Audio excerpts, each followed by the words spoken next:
नमस्कार जय जगन्नाथ ओंकार education channel को आपन को स्वागत।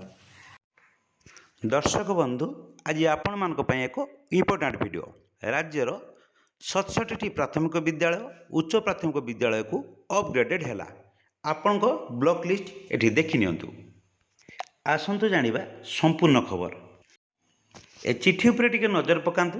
चिठीटी रही government of Odisha department of school and mass education SME letter number 18234 dated 10/7/2026 from Shrimati Vijayalakshmi Pathashani additional secretary of government. जे श्रीमती विजयलक्ष्मी पाठशाणी जे कि अतिरिक्त शासन सचिव से लेटर करिसेंती काहाकू the state project director OSEPA जे स्टेट प्रोजेक्ट डायरेक्टर असेपा जी अच्छी आमर अनन्या दास तांकू लेटरटी करिसेंती।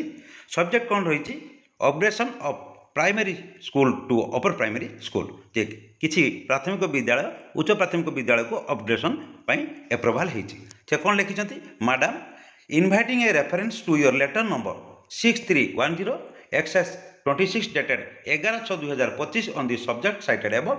I am direct to say that government in SME department has been pleased to accord approval on the proposal for upgradation of 67 primary school across various districts of to upper primary school in accordance with the prescribed norm and guideline.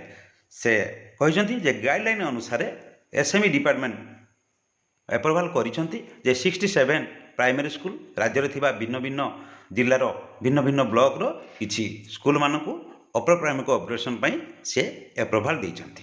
आ कोन लिखिसेंती the comprehensive district wise list of the 67 school is enclosed herewith as annexure A for your reference.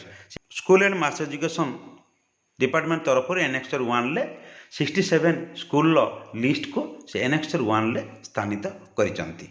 You are therefore requested to take immediate necessary follow-up action in this regard for execution of the upgradation process, ensuring the approving for requisite infrastructure, allocation of teaching staff, and completion of regularity eligibility. A compliance report in the concern may please be shared with department at early date.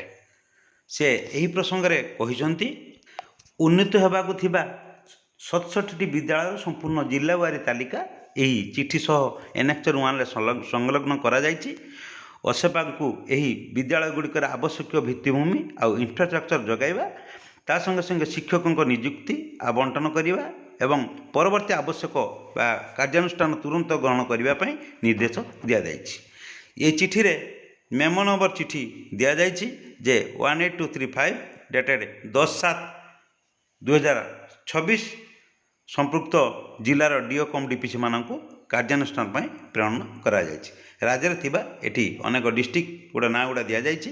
आपण माने देखंतु तार संपूर्ण तथ्य तळकु रहिछि जे list of 67 school annexure 1 ले जे देइछंती से list अछि तळकु अछि। आपण निज निज ब्लॉक को एठी देखंतु। एठी बलांगीर जिलार किछि लिस्ट अछि ब्लॉक ना भी दि जायछि।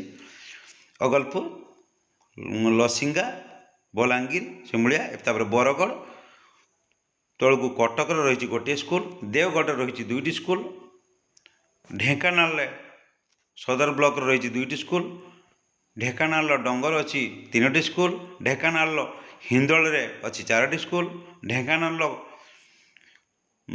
ये कंकड़ाहाड़ अच्छी ये 2टी स्कूल तापर ढेंकानाल कंकड़ाहाड़ आउ 2टी स्कूल अच्छी जगतसिंहपुर जगतपुर जाजपुर झारसुगुड़ा कलाहांडी एवं केन्द्रापड़ा कोरापुट मालकानगिरी मयूरभंज रे एठी 2टी ब्लॉक रही मोरडा आउ रोरुआ आउ गोटे रही कप्तिपदा ब्लॉक रे भी गोटे रही मयूरभंज बारीपदा आउ रायगड़ा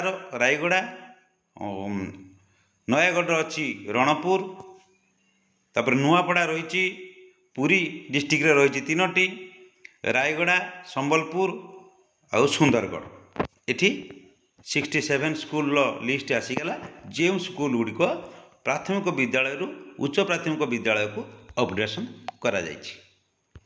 आजिर भिडियोटी जदि आपण मानक पई इनफॉर्मेटिव होइताय ओंकार एजुकेशन आम स्कूल कार्यक्रम यूट्यूब चैनल को लाइक शेयर करने सहित सब्सक्राइब करने को केवे भूलें। आज रोचे पुणी देखा नेक्स्ट वीडियो रे। धन्यवाद।